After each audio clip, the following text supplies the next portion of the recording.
about wealth, before we talk about abundance, before we even mention money, there is a deeper conversation we must have, because most people are not broke because they lack opportunity. They are struggling because they lack alignment. And that truth is uncomfortable.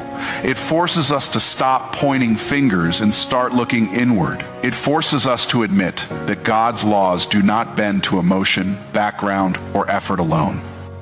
Many people love God sincerely, pray consistently, and still live in financial pressure. Not because God is distant, but because his principles are being ignored. You can be spiritual and still be misaligned. You can be faithful and still be undisciplined. You can believe deeply and still disobey selectively. And the pain you feel is not punishment. It is feedback. This message is not designed to entertain you. It is designed to confront you, because real transformation never begins with comfort. It begins with truth. God's laws of wealth and abundance are not motivational ideas. They are immutable principles. They work every time for everyone, whether they understand them or not. And when those laws are violated, struggle is guaranteed. In the coming days, we will also be expanding this conversation beyond mindset and faith into practical financial understanding through an upcoming finance-focused channel. This new platform will be dedicated to teaching financial principles, stewardship, discipline, and wealth, building with clarity, integrity, and purpose. Not hype, not shortcuts, but real understanding.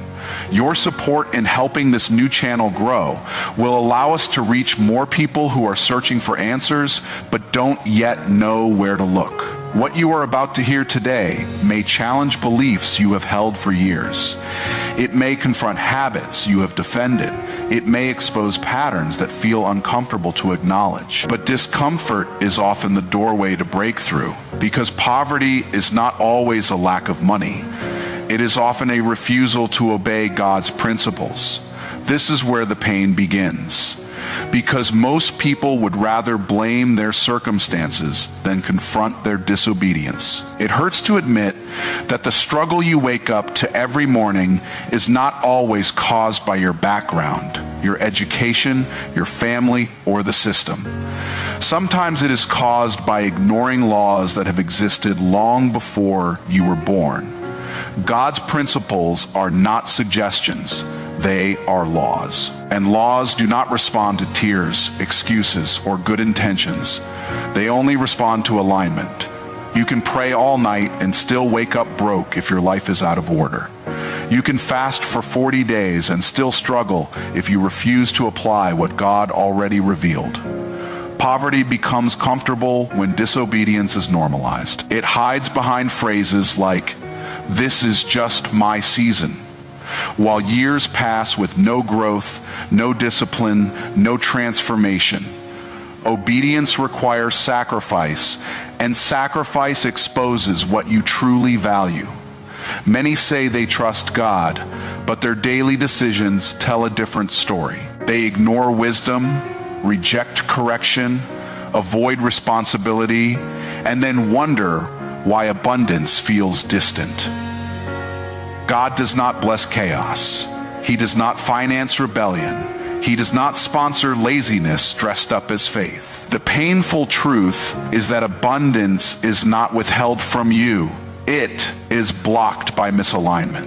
When God speaks and you delay, when he instructs and you negotiate, when he corrects and you resist, you are choosing struggle over growth. Poverty becomes a mindset long before it becomes a bank balance. It is the refusal to change patterns, the comfort with excuses, the fear of discipline, the unwillingness to grow. And until obedience becomes more important than comfort, abundance will always feel like something meant for other people. God does not reward intentions. He responds to seeds that are actually sown. Intentions are cheap. Everyone intends to give. Everyone intends to improve. Everyone intends to step out in faith someday. But heaven does not move on someday. Heaven moves on action. You cannot eat intentions. You cannot build a future on plans that never leave your mind. God responds to what you release, not what you rehearse. A seed in your hand has potential, but a seed in the ground has power. Many people stay stuck because they fall in love with potential and never commit to planting. They want abundance without risk, increase without sacrifice, harvest without sowing.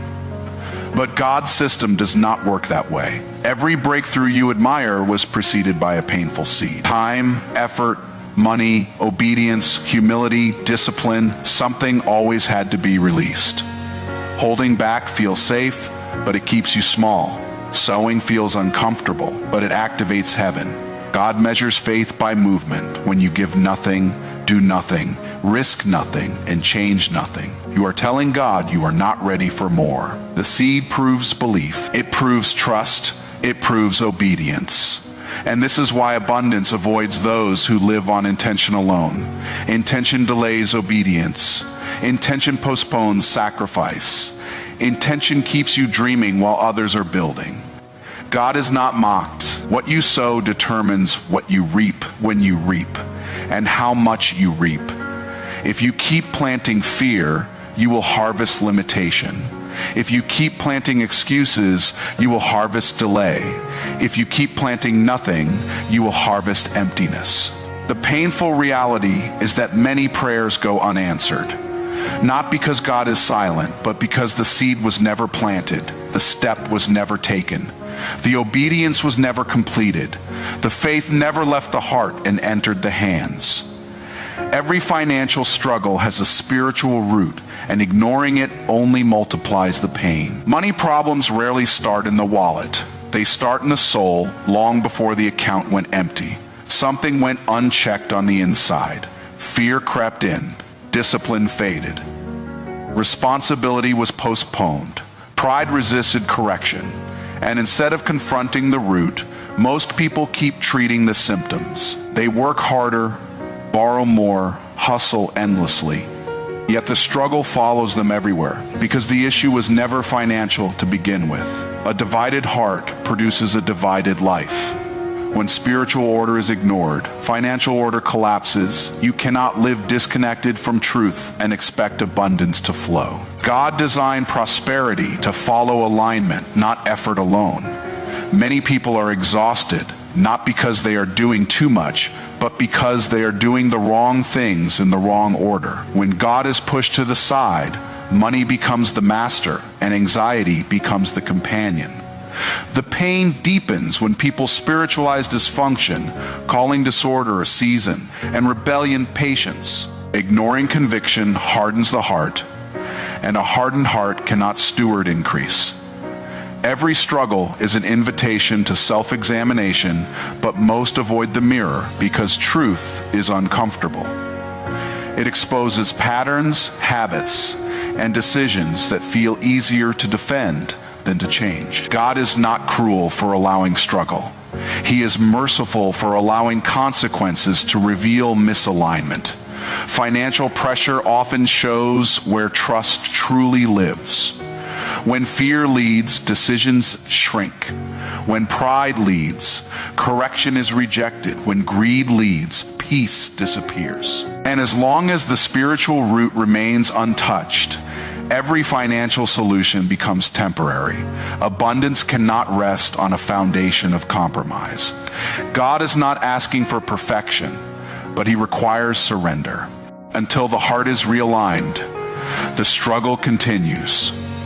Teaching the same lesson in louder and more painful ways, you cannot harvest abundance while continually planting seeds of fear, doubt, and compromise.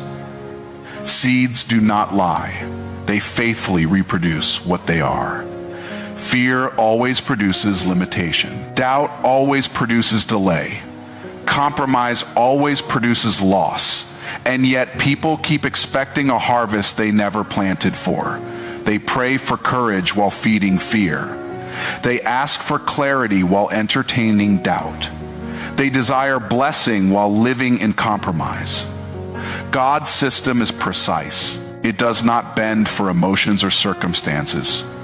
What you plant daily becomes what you live eventually. Every fearful decision is a seed. Every compromised choice is a seed. Every moment of doubt that overrides obedience is a seed. And seeds grow quietly, invisibly, until one day the harvest arrives and people are shocked by what they see, not realizing they planted it themselves. Abundance requires consistency, not occasional faith. You cannot be disciplined one day and careless the next and expect increase. Fear disguises itself as wisdom, but it always shrinks vision. Doubt pretends to be logic, but it always paralyzes action. Compromise offers comfort, but it always erodes integrity. God cannot multiply what you keep corrupting. He cannot bless what you refuse to protect. Many people lose abundance, not because they lacked opportunity, but because they lacked conviction. They chose what was easy over what was right. They chose short-term relief over long-term growth. They chose approval over obedience. And every time they did, they planted a seed that worked against their own future. Harvest time does not negotiate. It reveals, it exposes patterns, not prayers. Abundance demands a clean field. Fear must be uprooted. Doubt must be confronted. Compromise must be abandoned. Because whatever remains in the soil will determine what rises, what grows, and what ultimately controls the outcome. God will not pour wealth into hands that refuse responsibility, discipline, and integrity. Abundance is not a gift for the careless. It is an assignment for the accountable. God does not increase what cannot be managed. Many cry out for overflow while refusing order. They want blessing without structure, favor without discipline, increase without integrity.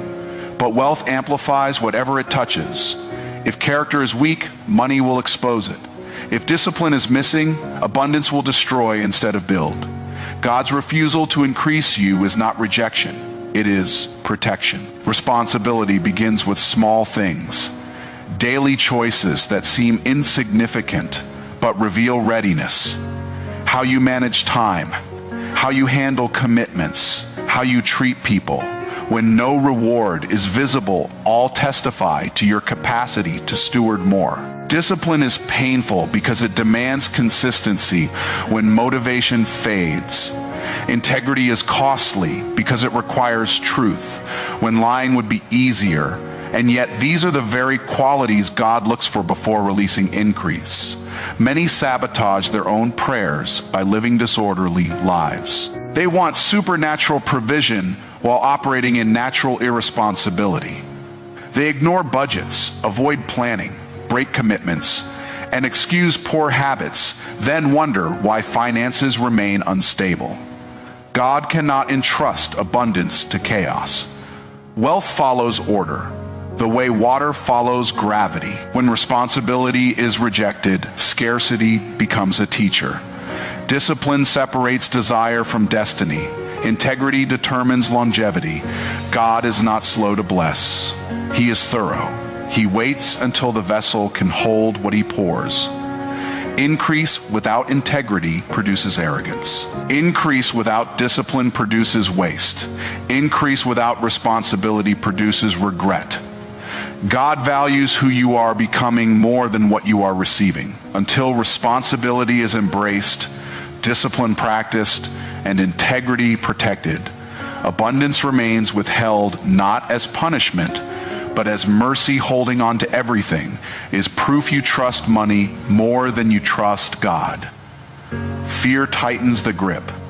Trust opens the hand. When resources are scarce, the instinct is to cling, to protect, to hoard, believing control equals security. But control is an illusion. What you refuse to release eventually controls you. God designed giving not to make you poor, but to make you free. When money becomes your safety net, generosity feels dangerous. When God becomes your source, generosity becomes natural. Holding on to everything reveals where confidence truly lies. People say they trust God, yet panic when asked to give, invest, or sow beyond comfort. Fear whispers that there will not be enough. Faith declares that provision is not limited to what is visible. God does not ask for release because he needs it. He asks because you do. The closed hand cannot receive. The clenched heart cannot expand. Hoarding masquerades as wisdom, but it is rooted in distrust. God's system flows. What stops flowing starts stagnating. When money sits idle, fear grows louder. When resources are released in obedience, peace replaces anxiety. Giving exposes the heart.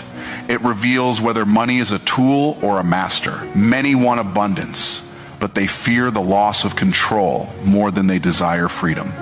God will not compete with money for lordship. If money commands your decisions, dictates your peace, and defines your security, abundance becomes a burden rather than a blessing. Trust is proven through release. Faith is demonstrated through action. The willingness to give when it feels uncomfortable breaks. The power of scarcity thinking, God multiplies what is released, not what is hoarded. When trust shifts from money to God, fear loses authority, and abundance begins to move through a life instead of being trapped inside it. Faith that never takes action is nothing more than religious noise. Belief without movement is performance, not power. Many people talk faith fluently, quote scriptures passionately, and pray loudly.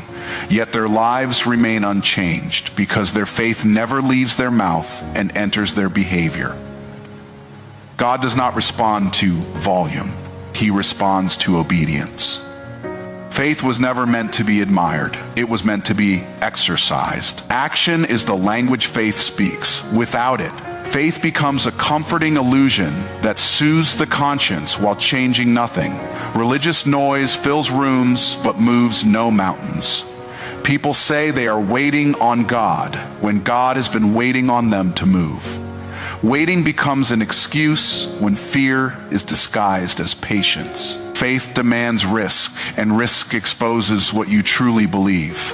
If you say you trust God but refuse to step forward, your actions testify louder than your prayers. God honors faith that costs something. Faith that stays safe never grows.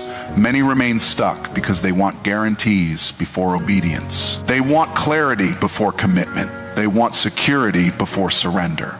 But faith works in reverse. You move first, then clarity comes. You obey first, then provision appears. Action separates belief from illusion.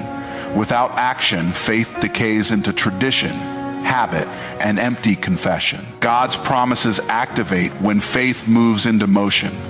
Silence in action is louder than words in prayer. Faith that refuses to act chooses comfort over calling, familiarity over growth, safety over destiny. Obedience often feels unreasonable before it feels rewarding.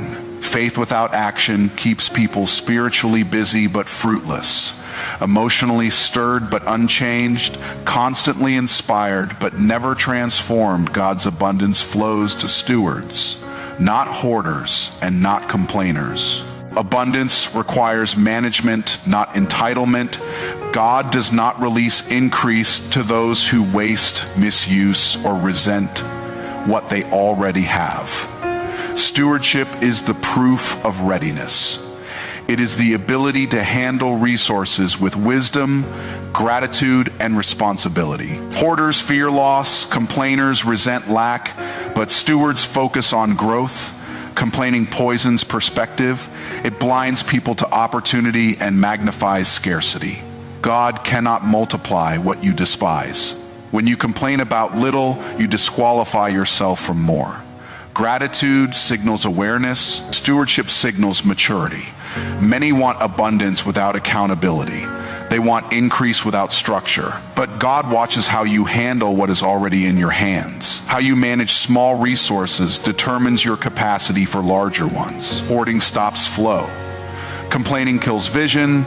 Stewardship invites expansion. God's system rewards those who cultivate, protect, and multiply what they receive.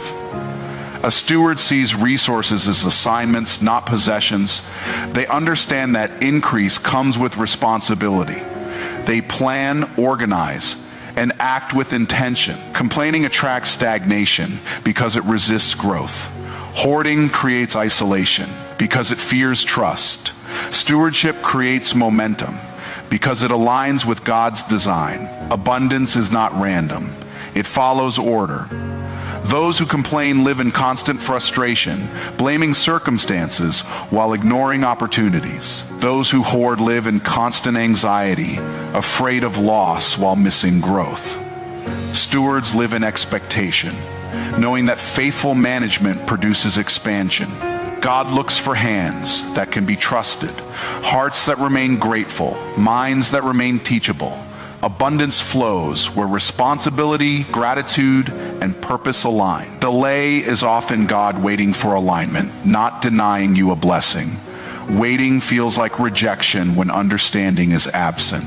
Many interpret delay as abandonment, assuming silence means no, when in reality it often means not yet. God is not slow, careless, or confused. He works with precision. Delay exposes motives. It reveals whether obedience is conditional or committed. When answers do not come quickly, impatience surfaces, frustration grows, and faith is tested. Alignment takes time because it requires change, not just agreement. God may withhold what you want to protect you from what you are not ready to handle. Blessings received too early become burdens. Increase without alignment produces anxiety instead of peace. Delay reshapes character, disciplines desire, and corrects direction. Many rush toward outcomes while resisting the process designed to sustain them. Waiting confronts entitlement. It strips away the belief that effort alone deserves reward. God is more interested in who you become than what you receive. Delay is not empty time. It is preparation time. It reveals whether trust remains when results are absent.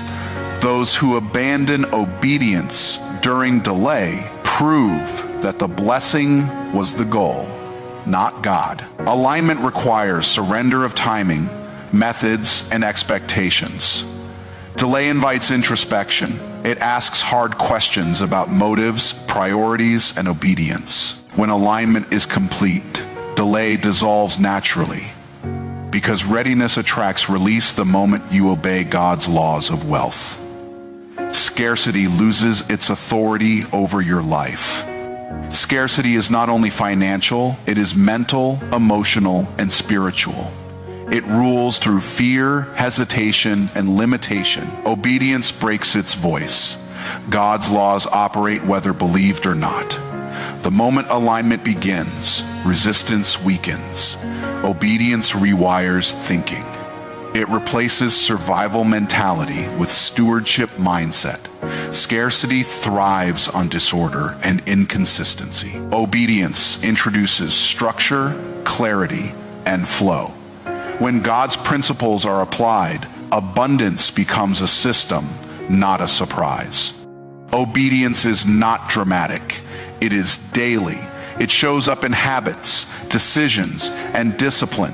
Each act of obedience dismantles fear's influence. Scarcity loses power when responsibility replaces excuses, when generosity replaces hoarding, when action replaces intention. God's laws do not negotiate with emotions. They respond to consistency. Obedience positions a life under a different authority. Instead of reacting to lack, it begins to operate from provision. Scarcity cannot dominate a mind that trusts God's order. Abundance is not chased. It is attracted through alignment. Obedience does not eliminate challenges, but it changes outcomes. It creates stability in uncertainty, peace in pressure, confidence in growth. When God's laws govern decisions, scarcity no longer defines identity or future. Everything you have heard today leads to one unavoidable conclusion. Alignment changes outcomes. God's laws of wealth and abundance are not emotional, cultural, or negotiable. They are fixed. And the moment you choose obedience over excuses, discipline over comfort, and stewardship over fear, scarcity loses its authority over your life. This message was not meant to inspire you temporarily. It was meant to reposition you permanently, because abundance does not come from chasing money. It comes from honoring principles. When your decisions align with God's order, provision follows naturally, not instantly, not magically, but inevitably. As we continue releasing content on this channel, Myron Golden Track, our mission remains clear: to challenge thinking, strengthen discipline, and guide people toward lives built on truth, responsibility, and purpose. In the upcoming days, we will also be launching a new finance channel created to help people understand money, stewardship, and wealth. Building from a principled and practical perspective, your professional support through subscribing, sharing, and engaging will play a vital role in helping this new platform reach those who need it most. If this message added value to your life, stay connected. Support the growth of both platforms. Share this with someone who needs clarity, not comfort. Because when obedience begins, everything changes. And once you align with God's laws of wealth, scarcity no longer defines your future.